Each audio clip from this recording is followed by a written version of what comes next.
C'est un casque en fait qui va jouer le rôle d'un ordinateur avec 2 caméras intégrées. Le docteur qui réalise cette opération compare cette technologie au cockpit d'un pilote d'avion. Pendant des années, la réalité augmentée n'était qu'un mot à la mode futuriste. On l'imaginait dans les films de science-fiction, on en voyait des démos techniques, mais on la vivait rarement d'une manière vraiment intégrée au quotidien. Pourtant, quelque chose a changé. Nous nous trouvons aujourd'hui à un carrefour majeur, où la technologie, la demande et la vision s'alignent enfin.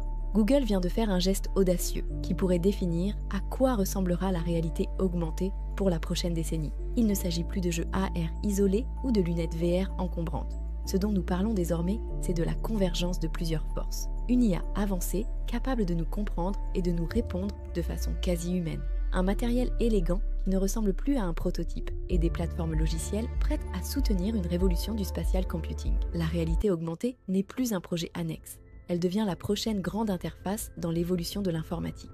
C'est précisément pour cela que Google a annoncé quelque chose d'important.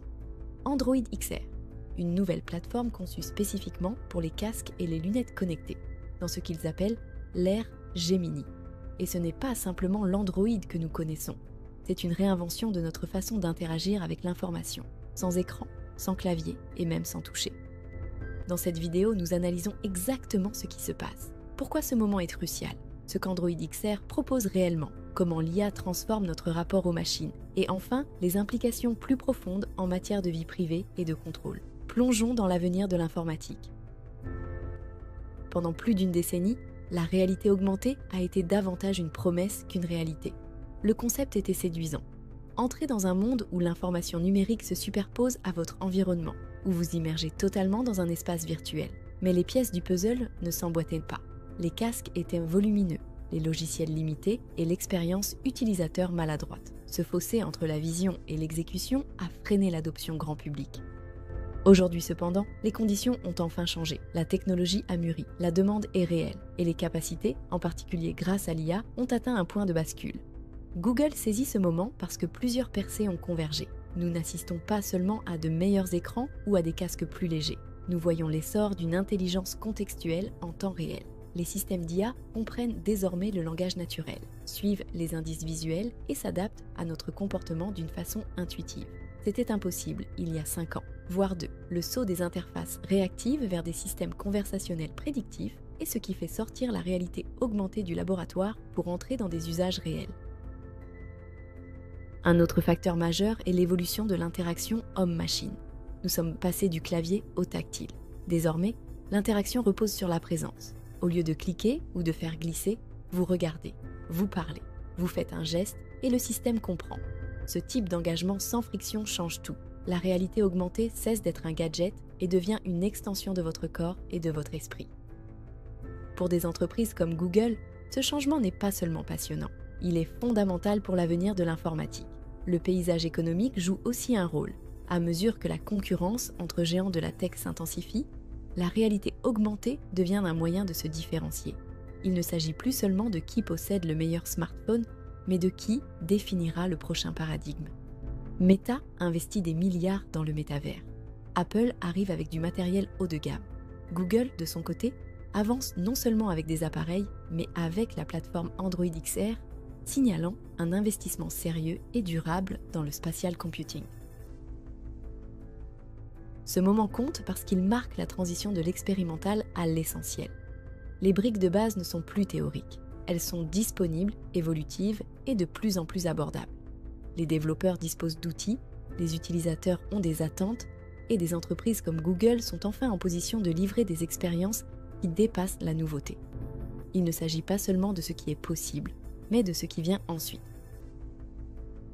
L'entrée de Google dans la partie n'est pas qu'une mise à jour logicielle, c'est un changement structurel. Avec Android XR, ils ne se contentent pas de coller un système d'exploitation mobile sur un casque en le qualifiant d'innovation. Ils conçoivent une plateforme entière, pensée pour le spatial computing depuis la base. Cela implique de nouveaux frameworks, de nouveaux outils pour les développeurs et une nouvelle façon de concevoir l'interaction. Android XR est présenté comme la couche fondamentale de cet écosystème nouvelle génération, où les mises en page d'applications traditionnelles cèdent la place à des interfaces spatiales qui entourent l'utilisateur plutôt que de rester enfermé dans un écran. Au cœur de cette plateforme se trouve Project Muon, le premier casque Android de Google. Ce n'est pas un simple concept, c'est l'appareil de référence pour ce que Google envisage comme standard à l'avenir. Project Muon est conçu pour des expériences pleinement immersives, pas pour des coups d'œil occasionnels ou des fonctions gadgets. Il sert à démontrer ce qui est possible quand le matériel et le logiciel sont pensés ensemble pour la XR dès le départ. Bien que les spécifications complètes n'aient pas encore été dévoilées, nous savons que Project Muon s'intégrera profondément à Gemini, l'assistant IA de Google, et se concentrera sur une interaction naturelle et fluide. Il n'est pas question d'appuyer sur des boutons ou de viser avec un laser. Il suffit de regarder quelque chose, de parler naturellement et d'obtenir une réponse qui semble humaine. Cette intégration d'une IA multimodale en temps réel signifie que le casque comprendra ce que vous dites, ce que vous regardez et même ce que vous essayez de faire, sans avoir besoin de faire défiler, taper ou toucher. Ce niveau de fluidité distingue Android des tentatives précédentes. Google ne cherche pas à créer un casque qui reproduit l'écran de votre téléphone, mais qui le remplace. Et en ancrant l'expérience dans l'IA plutôt que dans de simples visuels, il transforme la XR d'une curiosité en quelque chose qui pourrait, de façon réaliste, faire partie de votre routine quotidienne. Les développeurs joueront un rôle clé dans cette transition, et Google construit les outils pour les soutenir. Des API sur mesure au cadre d'optimisation des performances, l'objectif est de faciliter au maximum la création d'expériences augmentées natives, fluides et réactives. Tout comme Android a ouvert la porte à des millions d'applications mobiles, Android vise à faire de même pour le spatial computing avec la complexité supplémentaire du contexte réel, d'environnements persistants et d'une interaction intelligente intégrée. Le véritable moteur de cette nouvelle vague de réalité augmentée n'est pas le matériel, c'est l'IA, et plus précisément les grands modèles de langage comme Gemini qui rendent ces appareils intelligents et utilisables.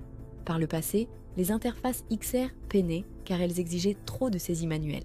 Il fallait faire défiler des menus, pointer maladroitement des icônes flottantes ou mémoriser des gestes contre nature. Avec l'IA dans la boucle, toute cette couche de friction commence à disparaître.